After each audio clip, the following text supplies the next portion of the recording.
Lady Justice, inviting all of the people out on an adventure. Let's go see what we can find. Who's in? Welcome to today's Explainer. Today, we're taking a look at a really fascinating piece of source material. It's got this wild, highly creative premise, basically a modern, legal twist on a classic childhood story we all know. You know, the tale of the three little pigs and the big bad wolf, right? Build your house strong or you're gonna get eaten. But the script we're analyzing today takes that classic fable and entirely reimagines it. It uses it to explore the complex dynamics between citizens, law enforcement, and civil rights. It's honestly such a unique way to visualize constitutional law, and I am super excited to break it all down for you. Okay, let's dive into this by looking at how the source script radically flips the traditional character dynamics. Usually, the pigs are the innocent good guys, and the wolf is the menacing villain, right? Well, in this modern reimagining, those roles are completely flipped.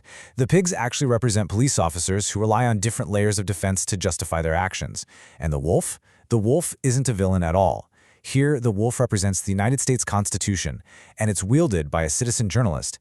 It's a really objective look at how legal authority and constitutional rights interact in the real world, but it uses a storytelling framework we're all totally familiar with.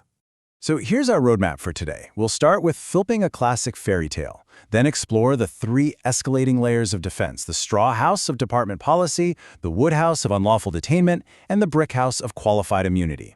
And finally, we'll wrap things up with the power of precedent. All right, let's jump right into Section 1, Flipping a Classic Fairy Tale.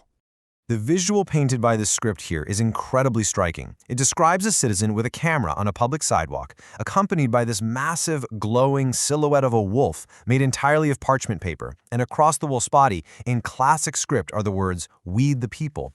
This is the central metaphor of the source material. The Constitution isn't some static document or a villain. It's an unyielding, powerful force, a guardian spirit acting on behalf of the citizens. The script sets up this premise where the three officers in the story believe their badges make them untouchable, but they're about to meet the real wolf. Which brings us to Section 2, the straw house of department policy.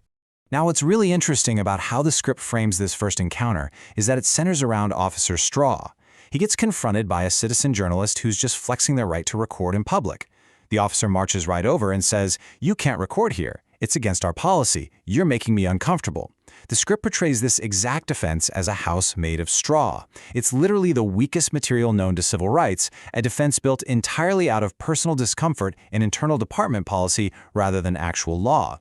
To defeat this straw house, the script invokes a fundamental constitutional principle, the First Amendment. Simply put, the First Amendment clearly protects a citizen's right to film in traditional public forums. By bringing a camera out onto a public sidewalk outside a government building, the citizen in the script is engaging in a fully protected legal activity. It's a straightforward exercise of civil liberties, and it perfectly sets the stage for the constitutional wolf to take action. So what exactly happens when internal policy meets the supreme law of the land? Well, according to the script, it's not even a contest.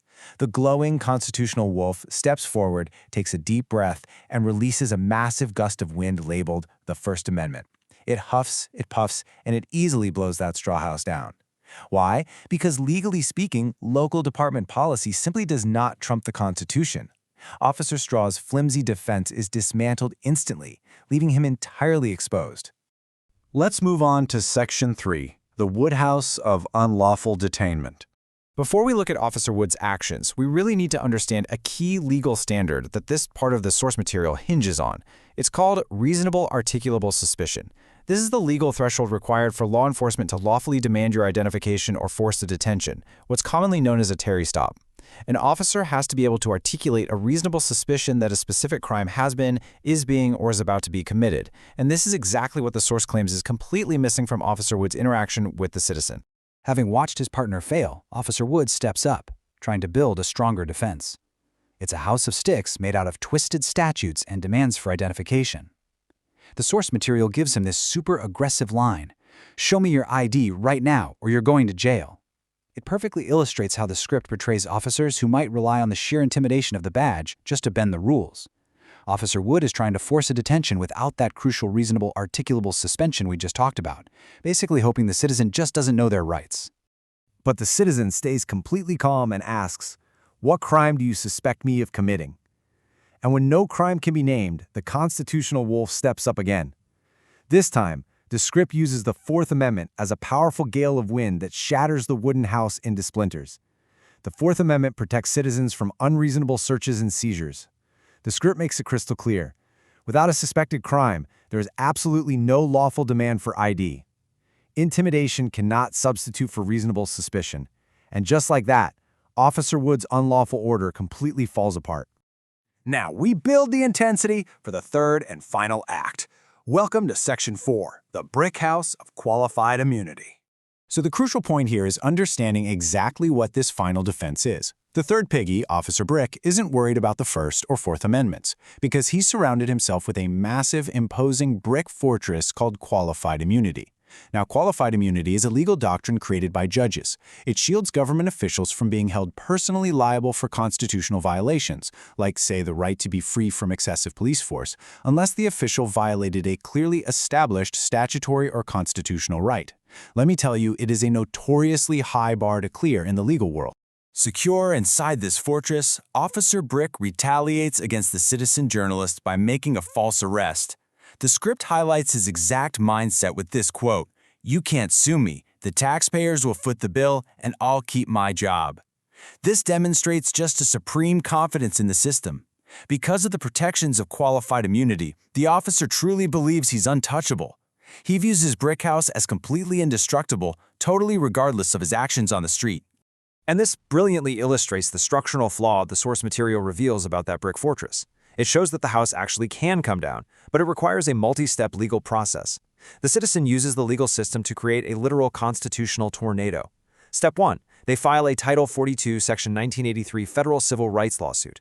Step 2. They cite previous appeals court rulings to show precedent. And Step 3. They successfully prove to the court that the right to film the police was clearly established, meaning any reasonable officer should have known the arrest was a violation. It isn't just the Constitution blowing the house down here, it's the sheer power of legal precedent driving the storm.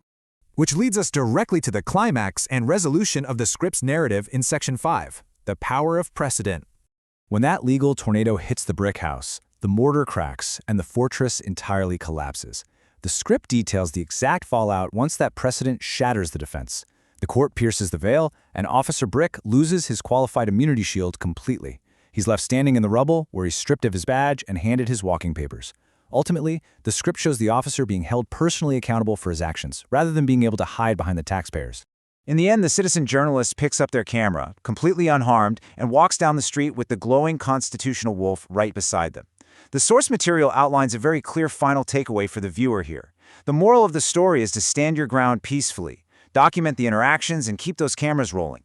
Refuse to let the government hide behind straw policies and brick walls of immunity. By doing this, citizens force transparency and hold the government accountable. It's a really powerful message about the vital role of education, knowledge, and citizen journalism. As the script beautifully illustrates, the First Amendment is an incredible tool. But, a tool is totally useless if it just sits in a toolbox. The Constitution only has teeth when we the people are willing to step up, educate ourselves, and actually wield it in the real world. So, based on the journey of the constitutional wolf and the three little piggies, I'm going to leave you with this question straight from the heart of the source material. If the Constitution only has teeth when we, the people, are willing to wield it, how will you use your rights to force transparency? Thank you so much for joining me on this explainer. Keep learning, and I'll see you next time.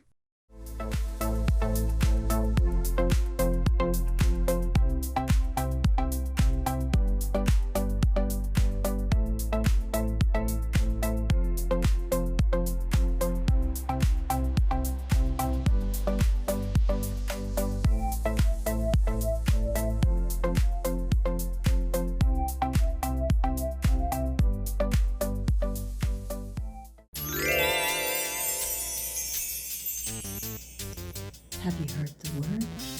thepolicerecord.com/invite/LJLP. Get you some discountage over there at thepolicerecord.com. Hope to see you there.